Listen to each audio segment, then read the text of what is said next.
हार्दिक स्वागत करता हूँ। मित्रों, पहले एपिसोड में मैंने आपको बताया था कि परमपिता परमेश्वर के सामने किस प्रकार अपने को समर्पित करना चाहिए।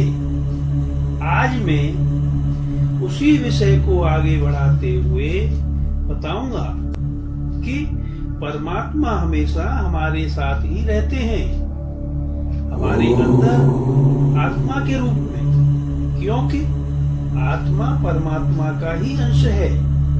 मगर मित्रों, हम लोग सांसारिक मोह माया, दुख सुख, आशा तृष्णा और मैं यानी अहंकार आदि में खोए हुए रहते हैं। हम यह कभी भी नहीं सोचते कि मेरे प्रभु हमेशा मेरे साथ ही रहते हैं, वे कभी भी छोड़कर नहीं जाते। उनको छोड़कर जाने का अर्थ है हमारी मृत्यु।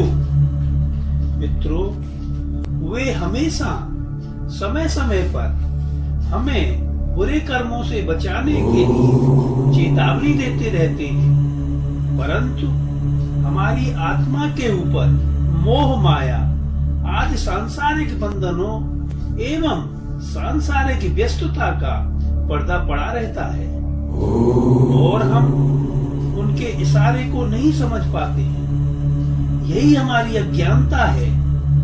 मित्रों, सत्संग इसी अज्ञानता को दूर करके हमें हमारे प्रभु से जोड़ता है।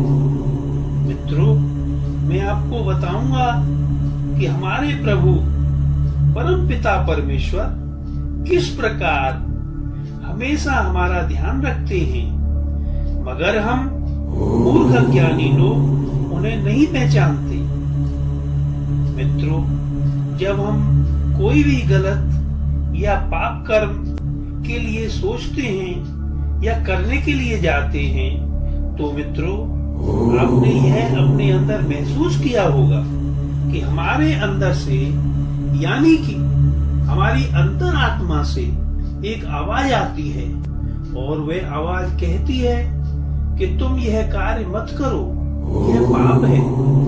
मेरा मतलब है कि एक बार अपना मन आपको उस पाप कर्मों को करने से मना करता है, यानी कि रोकता है, परंतु मित्रों, आप उस आवाज का गला दबा देते हैं और जो भी आप गलत कार्य करने जा रहे होते हैं उसे कर डालते हैं, मगर उस पाप कर्म के या गलत कार्य के हो जाने पर बाद में पछताते हैं कि हमने पहले अपने मन की बात नहीं सुनी और यह सब हमने अज्ञानतावश कर दिया। क्योंकि मित्रों, गलत कार्य या पाप कर्म का फल तो अवश्य ही सामने आता है और हमें भुगतना भी पड़ता है। तो मित्रों, समझा आपने कि अंतरात्मा की आवाज के विरुद्ध किया गया कार्य ही पाप कर्म होता है। तो मित्रों, अब तो आपकी समझ में आ गया होगा कि भगवान स्वयं हमारे अंदर विराजमान है। हमें उनकी अपने अंदर उपस्थिति का सम्मान करते हुए अपने पाप कर्मों से डरना चाहिए और अपने आप को गलत व पाप कर्मों को करने से रोकना चाहिए। क्योंकि मित्रों, हर मनुष्य के अंदर, हर जीव के अंदर आत्मा रूपी परमात्मा का वास होता है।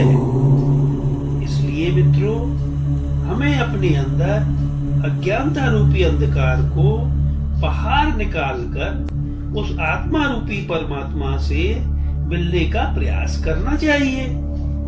मित्रों, हमें सच्चा ज्ञान होता है, लेकिन कब होता है?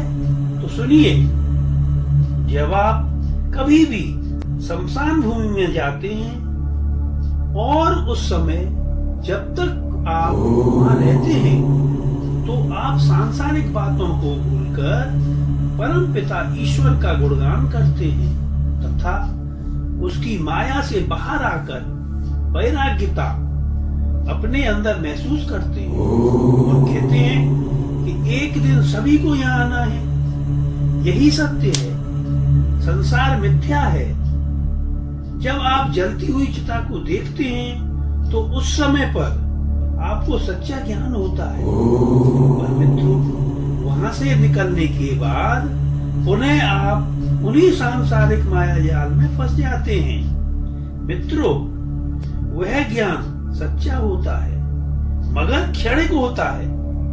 यदि वह ज्ञान हमेशा आपके दिल में उतर जाए तो आपका कल्याण हो जाएगा और कोई पाप कर्म आपसे होगा ही नहीं। इसलिए मित्रों मैं कहता हूँ कि सांसारिक कार्यों के साथ साथ उस परमात्मा को भी नहीं भूलना चाहिए। और मित्रों दूसरी जगह है सच्चे ज्ञान की, भागवत कथा, भजन कीर्तन, मंदिर व अन्य धार्मिक स्थलों पर हमारी उपस्थिति। वहां भी सच्चा ज्ञान होता है मगर वहां से बाहर निकलकर हम उस परम पिता को भूल जाते हैं। मित्रों परमात्मा हमारे अंदर मौजूद है, उसे पहचानो तथा उसके दिए हुए इशारों को समझो। वह हमसे दूर नहीं है। मित्रों जब आपके शरीर के किसी अंग में चोट लग जाती है तो आप कहते हैं कि मेरे हाथ में लग गई या मेरे पैर में लग गई। आपने कभी सोचा है इसके बारे में? यह कौन है जो हमारे अंदर से कह रहा है कि मेरा हाथ या मेरा पैर? इसका मतलब है कि शरीर एक अलग चीज है और जो हमारे अंदर से बोल रहा है कि मेरे हाथ मेरे पैर, यह कोई और शक्ति है जो कि हमारे शरीर के अंदर विराजमान है। मित्रों यही वो परमात्मा परमेश्वर है जो कि एक आत्मा के रूप में हमारे अंदर हमेशा हमारे साथ रहता है। मित्रों उसे पहचानो। इसे पहचानने के माध्यम मैं पिछले एपिसोड में बता चुका हूं। जो हमारा शरीर है वह आत्मा का मकान है। जब मकान टूट फूट जाता है, पुराना हो जाता है, तो हम उसे तुड़वा कर नया बनवाते हैं। मित्रों मकान टूटता है, फूटता है, पुराना होता है, मगर हम फिर भी उस मकान में सुरक्षित रहते हैं। इसी प्रकार आत्मा भी जब इसका मकान यानी कि हमारा शरीर पुराना वृद्ध हो जाता है तो आत्मा उसे छोड़ जाती है, जिसे शरीर की मृत्यु कहते हैं, तथा आत्मा पुनः पुनर्जन्म ले लेती है और दूसरे नए मकान में चली जाती है। इसलिए मित्रों आत्मा ही परमात्मा का अंश है जो अजर है, अमर है। मरता तो शरीर है, आत्मा नहीं। इसलिए मित्रों आत्मा रूपी परमात्मा से रिश्ता जोड़ो और हमेशा खुश रहो। मित्रों अब मैं आपसे आज्ञा चाहता हूं और आगे के एपिसोड में फिर किसी अन्य साधन से भगवान को प्राप्त करने वाले मार्ग पर आपको साथ लेकर चलूंगा।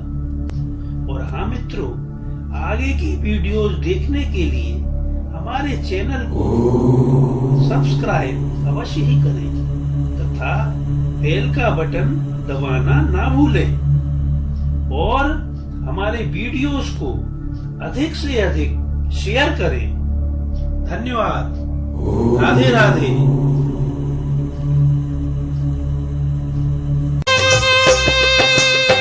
मुक्ति का कोई तू जतन कर ले, मुक्ति का कोई तू जतन कर ले, रोज थोड़ा थोड़ा हरि का भजन कर ले, रोज थोड़ा थोड़ा हरि का भजन कर ले।